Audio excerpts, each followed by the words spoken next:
So nothing's drastically more important in this chapter. They're all just things that we want to make sure we don't include. You're fine. Things you want to include. So our guy this time is Paul. He's a graduate student and an intern at a CPA firm. And there's a couple things that we're going to refer back to before we get to, I do have a couple examples to work in class again.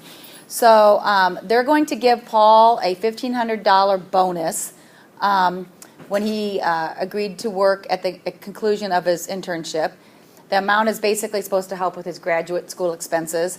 And they offered to give him a full-time job when he passed the CPA exam. And then because of his excellent academic work, he has a graduate assistantship that waived his $6,000 per semester, and they also paid him $400 a month. In addition, he's required to teach principles of accounting, and Paul used that $400 a month for room and board. In November, he was hit by a car. The driver was found to be under the influence, and he suffered some injuries, and he was delayed in starting work by 3 months. So here's what he was paid based on those injuries. So we're going to look at how those injuries, including punitive damages, are going to be accounted for from a tax perspective. And then Paul's mom was also hit in a crosswalk. It was a really rough time for them. But the van did not hit her. Well, she was with them in the crosswalk. But she suffered emotional stress. All right, so we're going to see how emotional versus punitive versus the injuries that he had. And then Paul's friend, you're supposed to help him figure out how all this is going to affect him. All right, so first of all, gifts are non-taxable to the donee. And we will talk about gift tax separately. But gifts, when you get a gift to you or inheritance given to you, is non-taxable. And I believe we've actually already mentioned that in class before when it was brought up. A lot of people get very confused, and they're very happy when they find out that they don't have to pay tax on something that they inherited. There are some instances where you might have to pay something, and we'll talk about that. But as long as it's made out of some type of affection, respect, admiration, which is usually why someone is going to give you some type of inheritance. All right? So gifts and that type of things. So inheritance again. So a father gifts corporate bonds to the daughter. There's no tax. But once you get those bonds, if you get interest on those bonds going forward, you will pay tax on the interest. If someone gives you stock, and the stock comes at $100 a share, any growth in that stock will be taxable. All right, so they're gifted usually at fair market value at the date that they're gifted at. Though there are some arrangements where you can do different dates. I remember from the first paragraph that so people had to pay tax on gifts and No, the person who gives the gifts could possibly have to pay a tax if they give too much. All right, that's called the gift tax. Yes. So that's called the. Right now we're looking at exclusion, so we'll look at gift tax separately. Okay. All right. Now transfers to employee or from employers to employees are a little bit different, and they're not excludable gifts for the most part. All right. So now there are some things for like achievement awards, those type of things. Those are not taxable as long as they're small achievement awards. And then depending on what's going on, victims under qualified disasters where employers are giving types of housing and things like that, those are not going to be taxable. Employee death benefits that are paid to the deceased's surviving spouses and children beneficiaries, those are not taxable. All right. If the descendant has a non-forfeitable right to payment, amounts are taxable as if the employee has lived. So for example, accrued salary. So if I pass away and I have a right to my salary because it's backed up, so let's say sick time, all right? If you pass away, teachers a lot of time have accrued time and sick time.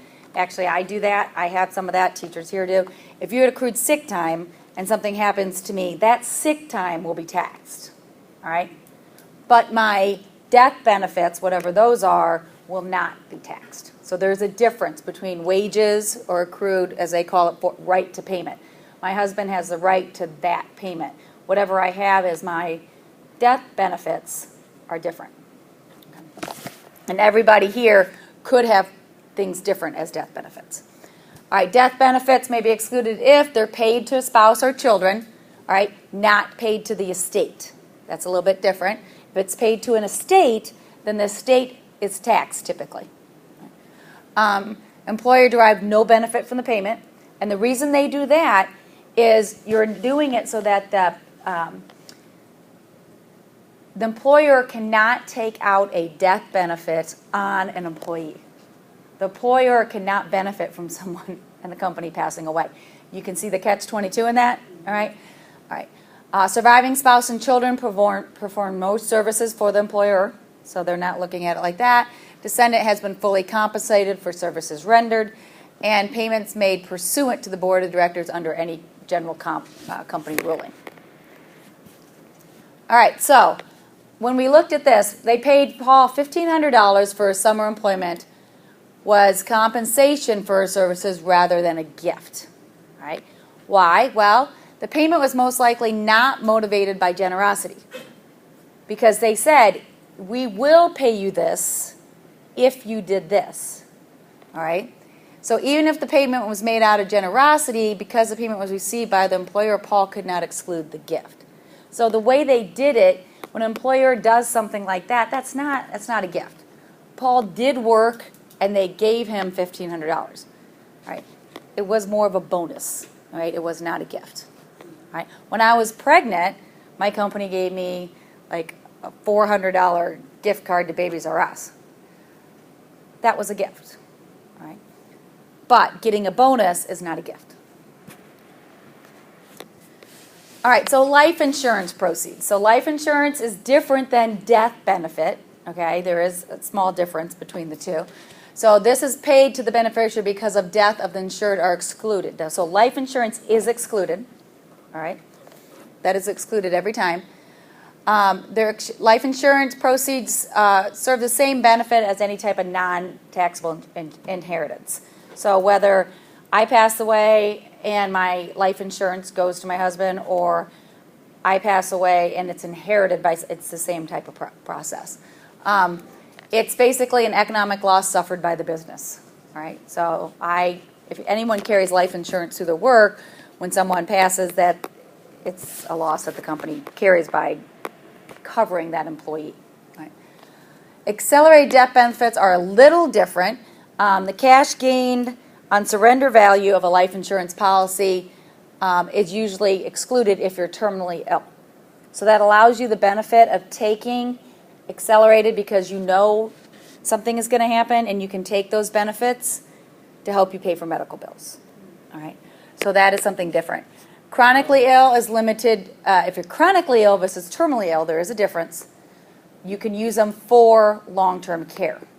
Okay, so there's a little bit different. Okay. What about cash surrender? That is when you, okay, so cash surrender means, so like if your life insurance policy is $1 million, okay, your cash surrender value might be $500,000. So you can take the cash out. It's not the same as $1 million, but it's a lot less. Okay. But sometimes when you're terminally ill or chronically ill, you're taking that money out, number one, for you to go do something.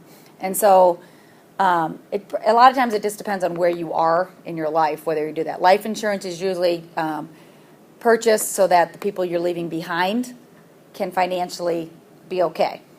The later you get in life, the less people need to rely on you financially. So if you're chronically ill, you might need it just flat out to pay bills. All right.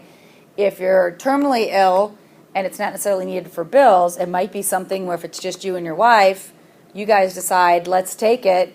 You're terminally ill, you guys want to go take the trip that you never got to take. And you don't need the money, you'll be fine, you can keep working, you're going to take the cash out value.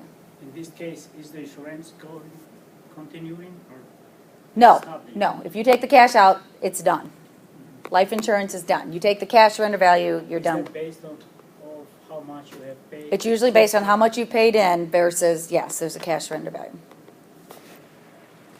So, if, let's say when my kids were little, we had a small policy, like $5,000 on each of them. Right.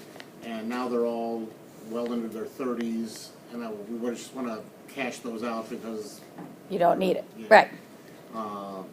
So would those be taxed as like ordinary income if we? It's going, yeah, if you cash those out, it's going to be income because basically nothing's happened, right? And so if they pass, then it would have been $5,000 of life insurance.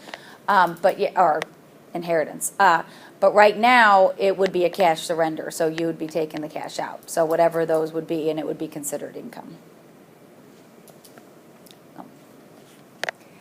All right, so if the policy is transferred, and this actually might ask some of your question, if the policy is transferred for valuable consideration, proceeds are taxable to the extent that they exceed what you paid.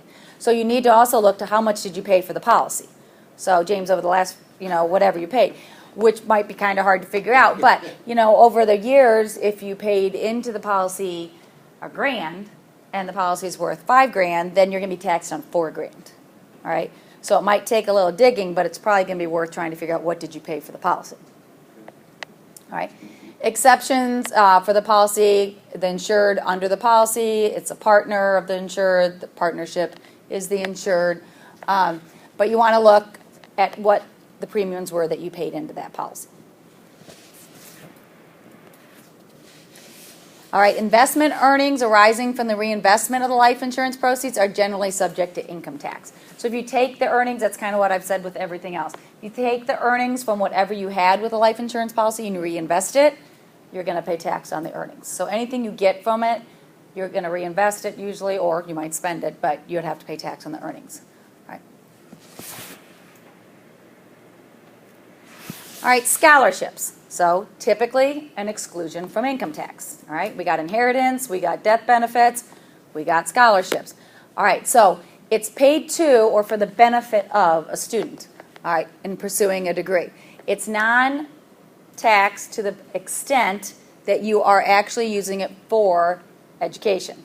And usually this is going to be for books, it's going to be for tuition, it's going to be for education-related expenses, and it can be used for other things, amount received for room and board. Now, room and board in other areas doesn't necessarily rely when we look at credits, all right, but it does for this circumstances. Scholarships can be used for, unless specifically stated, can be used for room and board. I mean, what'd that just say? They said they are taxable. Scholarships for here are taxable. I apologize. Scholarships are taxable if you use them for room and board because most scholarships specifically tell you they cannot be used for room and board.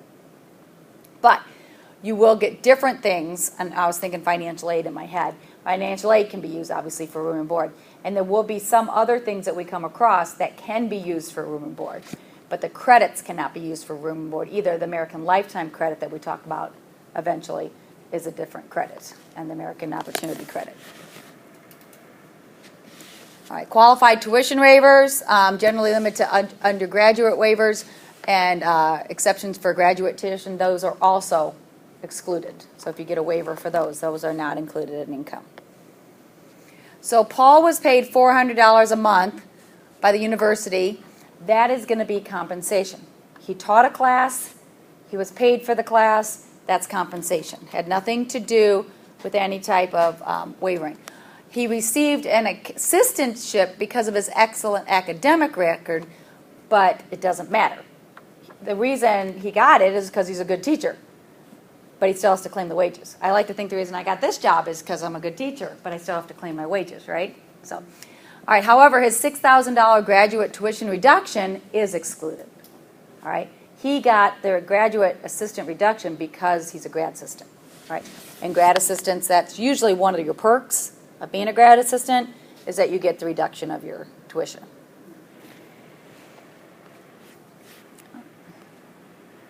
Okay, now it's not moving. Oh, I know why. Sorry. There you go. Did we go through all three? Yes, we did. Okay.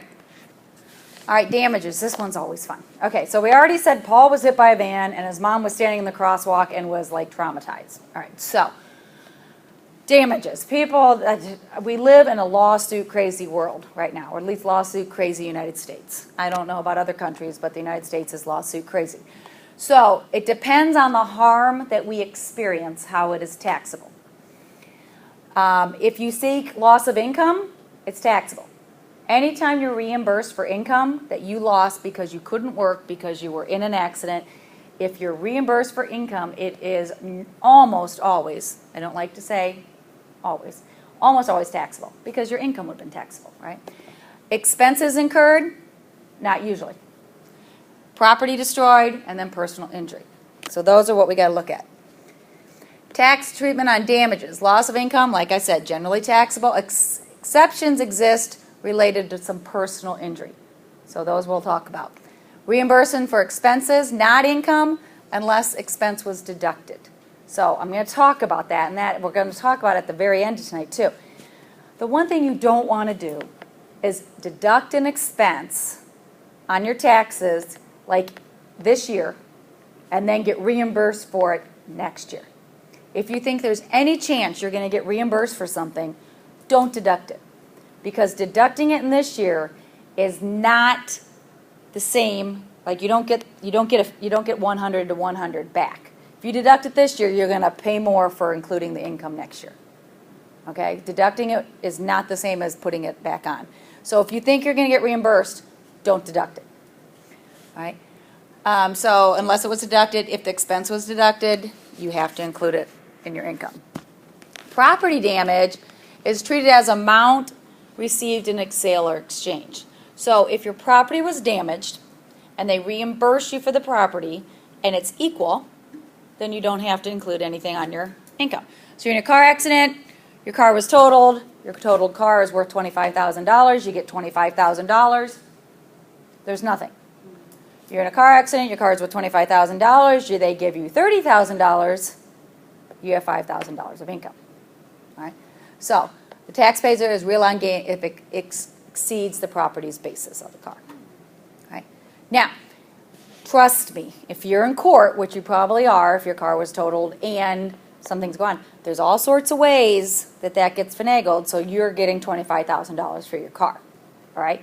That's what we call, if you remember at the beginning, we had, I'm going to forget the two names of the stupid thing. You have two different ways of just getting cash, right? You might get reimbursed $25,000 for your car, but then we have two different types of injury payments that we can get. That's where you get the extra money. Personal injury receives special treatment. There's my two I couldn't think of. Okay, so we have compensatory damages received on account of physical injury. Like you actually got hurt. Physical sickness are excluded. So you hurt something, you went to the doctor. Usually there's some type of doctor that you visited that can show that you were physically hurt.